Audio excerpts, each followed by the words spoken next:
Mystery is my hobby.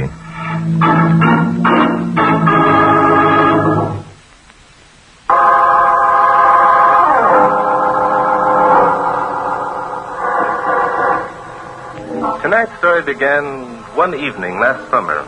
Alan Fisher, a wealthy mining engineer, recently married to his young and beautiful wife, was being called upon by a young attorney named Frank Woodman. Good evening, Frank. Come in. Now, I got your message, Fisher. It sounded urgent. It is. I have a special case I want you to handle for me. Shall we go into the study? Okay. As I told you over the phone, I have an important engagement. I think what I have to say will preclude the possibility of your engagement. Sit over there, please. What's the idea of locking the door? Don't get alarmed. I merely want to ensure privacy. Yes, but if Helene... She won't, Frank. My wife isn't home tonight. She doesn't even know that you're here. Oh. Well, what was it you wanted to see me about? Sit down. It may take some time. Oh, my appointment. Your appointment can wait. Cigar, Frank? No, thanks. You know I don't smoke cigars. Of course, I'd forgotten. You live in a cigarette-smoking generation, don't you, Frank? You and Helene. See here, Fisher, if you don't... If you'll indulge an old man a lifelong habit, I'll light up. There's nothing like an after-dinner cigar, my boy. You should try it sometime. I'll stick to cigarettes. Look, what's this all about? Of course. You're curious, aren't you, my boy? Well, this case I want you to handle involves a very dear friend of mine. Do I know him? You know him, my boy. Very well indeed. What's his name? Perhaps it's someone I wouldn't even be interested in representing. On the contrary, I think you will, Frank. However, for the moment, I shall withhold his identity until you decide. That's nonsense. If you don't care to... He's quite an elderly man, Frank. About 60, I should judge. Recently, he had the good fortune to meet and marry a very lovely young woman. Oh, I see. One of those June and January affairs, huh? A very apt description, my boy. However, my friend, despite his age, was sincerely and honestly in love with his young wife. He believed he could make her happy. They always do. Do they, Frank? That's one of the things I'm curious about. As a lawyer, I felt that you could advise me. Well, it depends upon the girl, I suppose. Ah, that is exactly what I wanted to hear. It depends upon the girl. I don't get it. Perhaps I'd better explain further, then. For a time, my friend and his young wife were quite happy. Then one evening at a party, my friend's wife was presented to a personable young man of about her own age. Well, that usually happens, too. Yes. Thereafter, my friend lived in torment of doubt and suspicion. Your friend's story is following the usual pattern. I suppose it is. To you, a lawyer, his predicament must be an old story. Yes, and a tiring one. I'm sorry.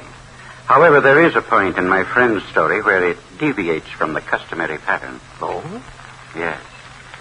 My friend, though aware of his wife's infidelity and knowing that she was perhaps more to blame for the situation than the young man, did not accuse her of her disloyalty nor throw her out into the cold, cruel world. No? What did he do? Unfortunately, my friend realized that without his beautiful young wife, despite her faults, life would scarcely be worth living. Still don't get it. You will in a moment, Frank, I'm sure.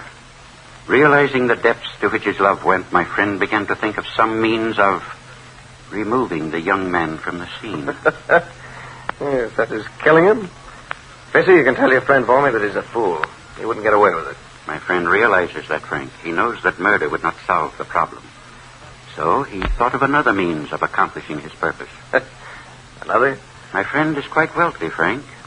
He happens to know that the young man in whom his wife is interested is, shall we say, not too well off. I see.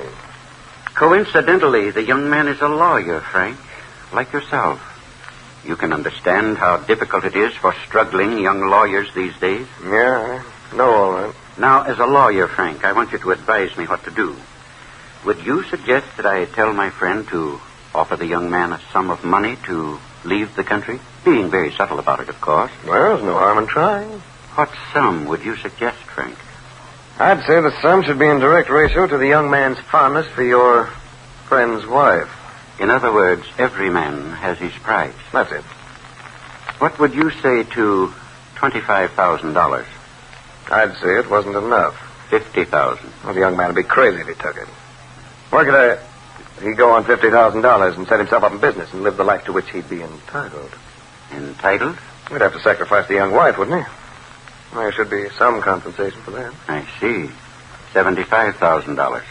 You're still way low. Low. Be reasonable, Frank. My friend loves his wife madly. She's all he has left in life. Then your friend should be willing to pay whatever amount the young man asks. What would that figure be? $250,000. $250,000, but that's out of the question. My friend hasn't any such amount. I think your friend is lying. He isn't, Frank. I swear it. Then your friend's a fool to even think about Good heavens. Frank. What the devil's the matter? What are you staring at? Don't move. There's someone outside the French doors. He has a gun. You're crazy. Oh, no, I'm not. Stay where you are. I've got a gun in this Put that gun down, you fool. Don't think you can trick me into turning around. Put it down.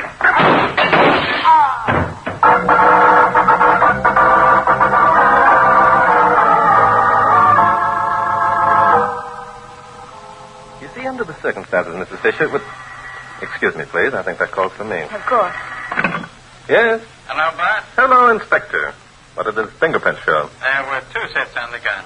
Frank Woodman's and Fisher's. I see. Anything else? Anything else? What more do you want? Jumping Judas, Bart. We already know that Woodman was making a play for Fisher's wife. Inspector, Mrs. Fisher is with me now. Uh-oh. Get down here as soon as you can, Inspector. There are some new developments that I want to discuss with you. New developments? Now, look, you don't mean you suspect... As soon as you can, Inspector. Goodbye. I'm afraid that the case against Frank Woodman looks rather bad, Mrs. Fisher. Yes, I overheard what Inspector Datton said about the fingerprints. Mr. Drake, I'm sure you're making a mistake. Frank Woodman... Unfortunately, Mrs. Fisher, there are neither witnesses nor evidence to substantiate Mr. Woodman's rather fantastic stories. And as a lawyer, he should know it. But if there were someone outside the French door... Inspector Danton's men have covered every inch of ground outside the French doors, Mrs. Fisher. There's no evidence that anyone was there. And you lend no credence to Frank's story that he picked up the gun and ran through the French doors after the slayer? I might, except for one thing. Mr. Woodman stated that an instant before your husband died, he gasped, "I got him." Well, what's so fantastic about that? Mrs. Fisher, the police medical examiner stated that your husband was killed instantly. If that is true, he couldn't have said, "I got him," after he was shot, could he? Oh, I see. And Louis, your butler, heard your husband and Mr. Woodman quarreling. Woodman substantiated this. Well, I should think that the mere fact that Frank did substantiate the quarrel would indicate that he had a clear conscience. No, Mrs. Fisher. Woodman was merely being clever. He knew that the case against him was bad, therefore it was to his advantage to make the admission. And the fact that that I admit being in love with Frank gives him a motive. Is that correct, Mr. Drake? Not quite. The fact that Mr. Woodman knew that you would inherit your husband's fortune when he died, and that you were in love with him, provided the motive. That's unkind. It's brutal and cruel. Murder is also brutal and cruel, Mrs. Fisher. Are you going to arrest Frank? I'm afraid Inspector Danton will have no choice. I beg your pardon. Come in, Louis. What have you there? The mail, sir. It just came. Shall I leave it here, Mrs. Fisher? If you don't mind, Louis, I'll take the letter. Oh, but Let him have it, Louis. I seem to be deprived of my rights as a citizen. Why don't you go upstairs and lie down, madam? You've been wearing those heavy riding boots and that jacket all morning. You must be Thank tired. you, Louis. I couldn't sleep. I'll remain here until it's over. Mrs. Fisher, did you ever know a man named Horace Gay? Horace Gay? Mm-hmm. What about him? This envelope addressed to you contains a newspaper clipping. It states that Horace Gay escaped from prison last week. Oh, no. Let me see it. Was there anything else in the envelope? No, that's all. Just the clipping. Then you do know Mr. Gay, A long time ago. He was in love with me. We were to be married. What happened? Horace worked in a bank. Funds were found missing. Horace was accused. He killed a man. I see. Did your husband know about this? No. Telling Alan would have done no good. I'd completely forgotten. Mr. Drake. Yes? Before they took Horace away, he swore that if I ever married anyone else, he'd kill him. And you think that possibly... Yes. Oh, don't you see? It was Horace outside those French doors. It must have been. Oh, thank heavens, you can't arrest Frank now. You can't. There, Mrs. Fisher. You mustn't get excited. Let me help you upstairs. No, get away from me, Louis. Well, Mr. Drake? You're really in love with Mr. Woodman, aren't you, Mrs. Fisher? Yes, I am. I'm desperately in love with him. Is it wicked to love a man and try to protect him? Not at all, Mrs. Fisher. Only I don't think you're trying to protect Frank Woodman.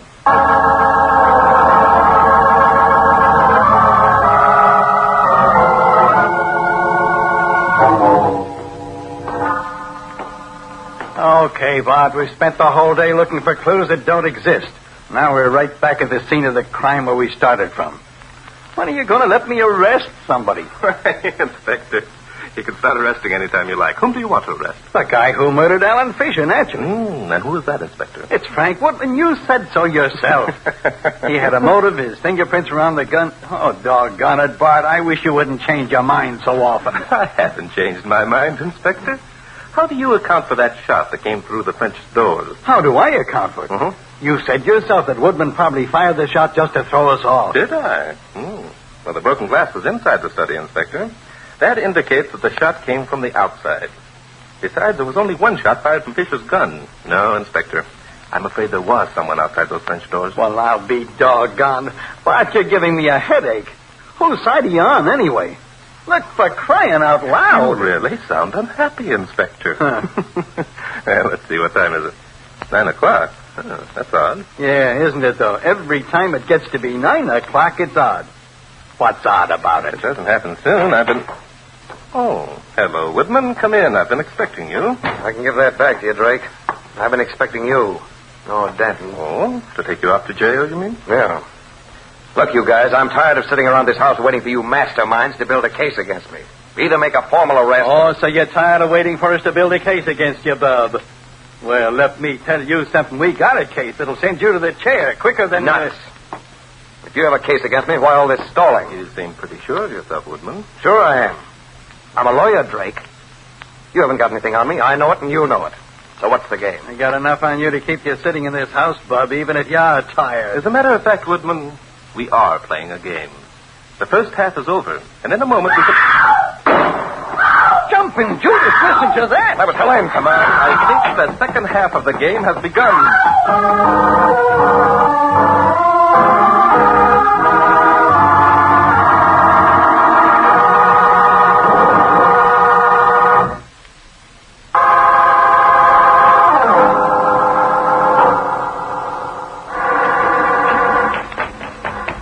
Helene's room is upstairs. How do you know? Never mind that. Let's get up there. Hey, there's the butler at the top of the stairs. I see him. This way, gentlemen. What's he running, a conducted tour? This is Mrs. Fisher's room. Helene. Oh, Frank, it was awful. Inspector, take a look out that window. Okay. Well, Mrs. Fisher. You're safe now, darling. Tell us what happened. I went to bed about an hour ago. I must have dropped off to sleep. I didn't realize how exhausted I was. Oh, you poor kid. I think she can talk without you holding her in her arms, Woodman. Please stand over there. Listen, you can't. Over there, I said. Okay. Very well, Mrs. Fisher. Go on with your story. It was pitch dark. Suddenly I woke up. Was it the shot that wakened you? Quit crowding her, Drake. The poor girl's upset. Woodman, one more remark out of you, and you'll spend the rest of the night in jail.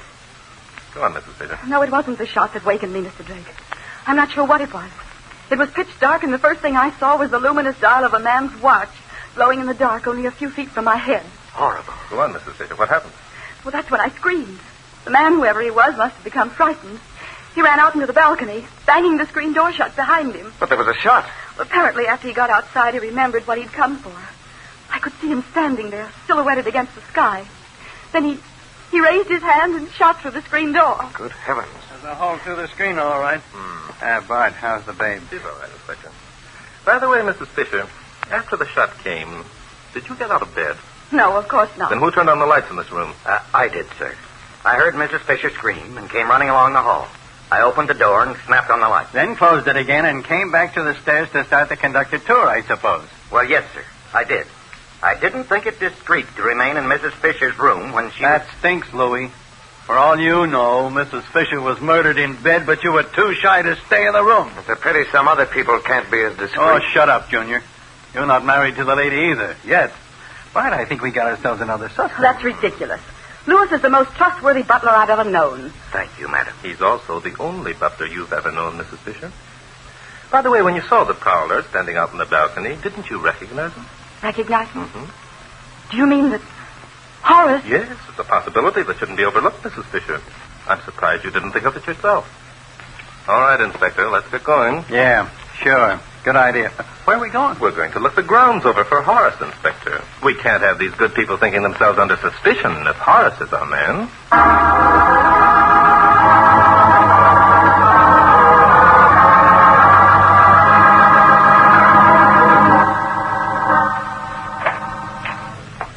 Helene. Is that you, Frank? Yes. Turn on the bedside light. Darling. Oh, Frank, I love you so. I love you. I got your signal to come back. Is there anything wrong? Oh, darling, I want to help you. You know that, don't you? Of course. Frank, listen to me. Have you ever heard of Horace Gay? Not until Drake spoke of him. Who is he, anyhow? He's an escaped convict from Sing Sing. He was sent up for murdering a man. Good heavens. Why did Drake... Because I told Drake that Horace Gay and I were once in love. I told him that after the trial, Horace threatened to kill any man that I married. Colleen, you don't mean that you... Of course not. I never heard of Horace Gay until I read about him in the paper.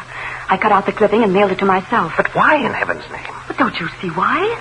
I wanted Drake and everyone else to think that Horace Gay had come back and murdered Alan. But what if they... Capture Horace Gay? Oh, they won't, darling. That's how I was clever. The clipping came from a year-old paper. The police have practically given up searching for Horace Gay. Yes, it was clever. Very clever. But I still... Stop worrying, darling. Horace Gay is probably in South America by now. I'm not worrying. It's an ingenious idea. There's only one thing wrong. I know what you're thinking.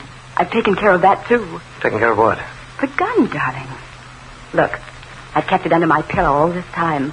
Do you mean that you... Of course. I fired the shot. There wasn't any prowler. And when Drake suggested that the prowler might have been Horace, I pretended I'd forgotten about him. Remember? Yeah, I remember. Well, if I had been the one who had suggested Horace, Drake might have thought it was a setup. Wasn't that clever? Very clever. What are you going to do with the gun? Oh, silly. If I'd thrown it out the window, why, they would have found it with my fingerprints. No, darling, Drake must never find the gun. So you expect me to get rid of it for you? But, darling, it's for your own good. You've already been searched. They'll never look. Colleen. Yes, Frank? You think I killed Ellen, don't you? Didn't you, Frank? Don't be a fool. Of course I didn't. And blast it, Colleen. Frank? What? Come back here. Well? Sit down here. Close to me. Colleen, listen to me. You listen to me, Frank, darling. Listen carefully. Perhaps you didn't murder Alan. If you say you didn't, it's all right with me. But I didn't. All right. Drake and Danton think you did. They can't prove a thing. Darling, suppose you're wrong. Suppose they can prove that you did. What do you mean? It looks bad, Frank. You did have a motive. You did quarrel with Alan. Your fingerprints were on the gun. You and I both have admitted we were in love. Ah, but Helene, I tell you, that wouldn't stand up in court. It's circumstantial. Alan was an important man, Frank. They've got to send someone up for his murder. And you think I'm the goat, huh? Oh, darling, let's not take that chance. Drake is practically convinced that this Horace Gay is the murderer. If they don't find the gun... Well, how will I get rid of it? What if they find it on me? Well, they won't, darling. Don't let them. Oh, Frank. Frank, if you take me away, I couldn't bear it. I couldn't bear it, darling. Here comes Drake and Danton. Oh, quick, darling. Put the gun in your pocket. Well. Look who's here. The little man who wanted everyone else to be so discreet about going into female bedroom. Look here, Danton. I'll have you know that... We understand, Woodman. Becoming indignant won't help the situation. Mrs. Fisher, I'll have to ask you to get dressed and come downstairs. I'm afraid I must disappoint you, Mr. Drake. I really don't feel up to it. And I'm afraid I haven't the time nor the patience to tolerate your disappointment, Mrs. Fisher. You will meet us in the living room in 10 minutes. Now, just a minute, Drake. These high-handed methods of yours are a little too much to take. Are they, Woodman? And what do you plan to do about You it? see, Junior, we're not kidding. Mr. Drake, I absolutely refuse. If you do, Mrs. Fisher, we'll have a patrol wagon here in 10 minutes. Inspector, perhaps you'd better assist Mr. Woodman down to the living room in case he has similar ideas about joining our party. It'll be a pleasure. Come on, little man. Come to Papa.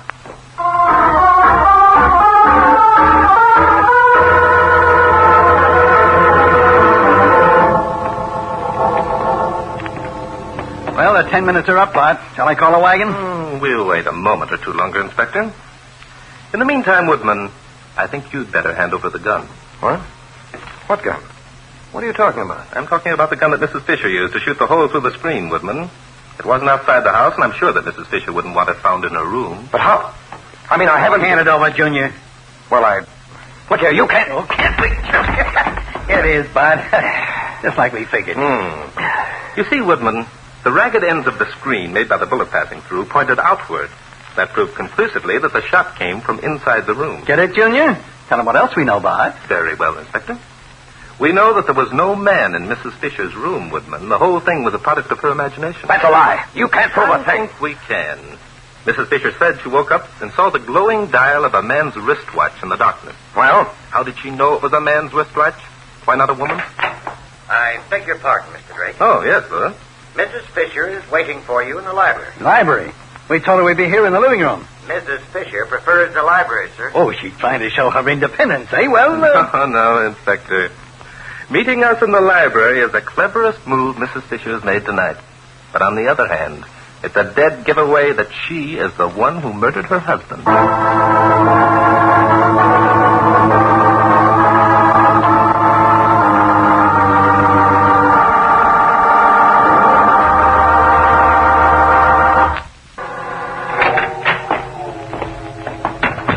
Come in, gentlemen. I hope I didn't keep you waiting. Not at all, Mrs. Fisher. Say, stop me if I'm out of order, but aren't you dressed kind of funny, Mrs. Fisher? Funny, Inspector Danton? Why? Well, wearing a riding habit this time of night with those heavy boots. I love riding clothes, Inspector Danton. I never had a chance to wear them very much before I married Alan. That's a very nice act, Mrs. Fisher. I admire your courage. No, Louis. I think you'd better remain. Yes, sir. Very well, sir. Drake, before we left the living room, you said that... Yes, I know. Louis, what was the real reason that you didn't remain in Mrs. Fisher's room after you turned on the lights? Why, I was not in bed, that's why. Mr. Drake, must you be so prying? What possible difference can it make? A great deal, Mrs. Fisher. You were not in bed. You'd gotten up and run over to the screen door to unfasten the latch from the inside. Isn't that right? No. I'd gotten up to chase the prowler. I'd neglected to pick up my dressing gown, and Louis... Nonsense. When Louis switched on the lights, you were standing in the center of the floor. You made no effort to get back into bed. Isn't that right, Louis? Why, yes, it is. Yes, of course. And why didn't you run back to bed, Mrs. Fisher? Why? Why, I'll tell you why. Because if you'd taken one step, Louis would have known that you couldn't walk without limping. Limping? What the devil? Yes, limping. When you shot at your husband through the French doors, Mrs. Fisher, he didn't die instantly, as I told you before. He lived long enough to mutter that he got whoever shot at him, just as Woodman said. Helene. It isn't true, Frank. Don't believe it. Yes, it is true. Your husband shot back at you. He hit you in the leg, and you realized you had to cover that wound. Say, that's why she... Yes, Inspector. That's why she's been wearing riding boots all day. And every time we've seen her, she's either been lying down or sitting. Exactly. And that's why Mrs. Foster came down to the library. Instead of the living room, she didn't want us to see her limping. Frank, the gun. The gun that I gave you. Shoot them. Shoot them. Frank! I'm sorry, Helene.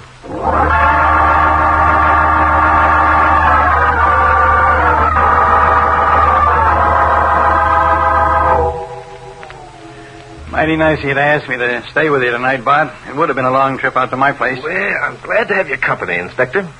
Anything I can get for you? No, thanks. I think I'll go to sleep. Twin beds this show night. Say, Bart. Yes, Inspector. Why did the babe dream up that Horace gay gag? Because we convinced her that we had enough evidence to send Woodman to the chair. That would have meant complete failure of her plan. She was in love with Woodman. So she tried to pin the murder onto someone else. Oh, I see. Well, good night. Good night, Inspector. Say, Bart. Yes, Inspector. There's something you forgot. Oh, yes. Okay, Inspector. Mystery is my hobby.